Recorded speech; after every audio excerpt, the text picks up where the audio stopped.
नमस्कार।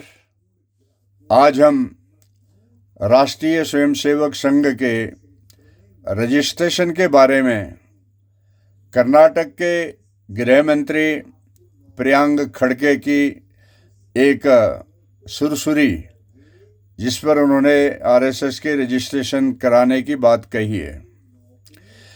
खड़गे को शायद पता नहीं है कि राष्ट्रीय स्वयंसेवक संघ का जन्म आज़ादी से पहले 1925 में हो गया था। उस समय देश में अंग्रेज़ों का शासन था। तब से लेकर के आज तक राष्ट्रीय स्वयंसेवक संघ अपने 100 वर्ष की यात्रा पूरी कर चुका है।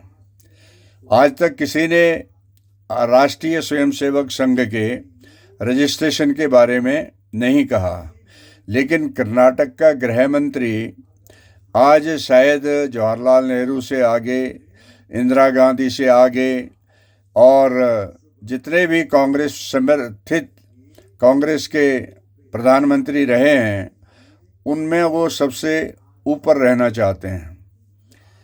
राष्ट्रीय स्वयंसेवक संघ एक परिवार है। मैं खड़गे से पूछना चाहता हूं कि क्या आपने अपने परिवार का रजिस्ट्रेशन करा दिया है?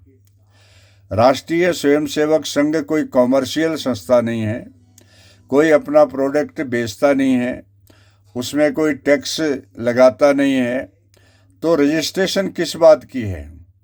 लेकिन एक सनसनी फैला करके कोई नया विवाद खड़ा करने का कांग्रेस की विचारधारा का एक सिद्धांत रहा है, और उसी सिद्धांत को लेकर के राहुल गांधी बार बार सभी मंचों से राष्ट्रीय स्वयंसेवक संघ को कोसते रहते हैं।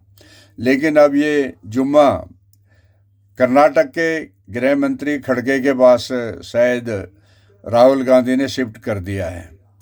तो खड़गे को शायद ये पता होना चाहिए कि एक सामाजिक संगठन जिसके 58 करोड़ सदस्य हैं, जिसकी सदस्यता नहीं होती है, स्वमेव स्वयंसेवक बनते हैं, और आज वो विश्व का सबसे बड़ा गैर राजनीतिक और एक स्वयंसेवी संगठन बन गया है।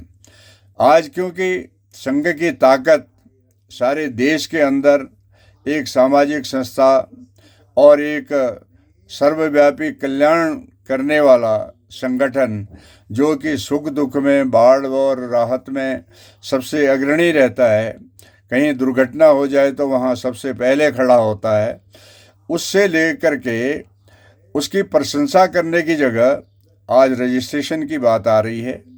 तो खड़गे को पहले अपने परिवार का रजिस्ट्रेशन किया कि नहीं, उसका सबूत देश को देना चाहिए। अगर उसने अपने परिवार का रजिस्ट्रेशन करा दिया है तो निश्चित तौर पर उसको आरएसएस पर भी बोलने का हक है, अन्यथा इस प्रकार के सनसनीखेज सुर्खियों से कोई फर्क पड़ने वाला नहीं है। वो केवल मात्र राहुल गांधी के दरबार में एक अपनी उपस्थिति यह कह करके कि मैं आरएसएस के खिलाफ बोल रहा हूँ, आप मुझे मान्यता दें, इतना मात्र है, इसके अलावा कुछ नहीं। धन्यवाद।